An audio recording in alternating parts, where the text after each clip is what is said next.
وزیراعظم نے معاشی اصلاحات کے لیے 20 رکنی ٹاسک فورس تشکیل دیتی ہے۔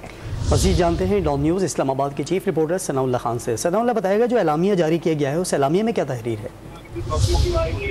دیکھیں یہ جو ٹاسک فورس بنائی گئی ہے اس کے سربراہ وزیر اعظم خود ہوں گے اور اس میں کچھ وزراء جس میں وزراء خزانہ پلاننگ اور دیگر وزراء کے علاوہ جو انڈسٹریلسٹ ہیں کچھ اکانومسٹ ہیں وہ بھی شامل ہوں گے اور اس کے جو ٹی او آرز ہیں وہ اس میں یہ کہا گیا ہے کہ ایک تو اخراجات کو کم کرنا، کفایت شہری کے اقدامات کے ساتھ ایکسپورٹ بڑھانا، امپورٹ کو کم کرنا، کرنٹ اکاؤنٹ خسارہ کم کرنا اور پرائیویٹائزیشن جو اسٹیٹ اون انٹرپرائزز ہیں ان کی نجکاری کا عمل تیز کرنے کے حوالے سے ریکمنڈیشن تیار کرے گی اور پرائم منسٹر خود ہوں گے تو بعض ریکمنڈیشن کی منظوری بھی یہ کمیٹی دے سکے گی اور اس کا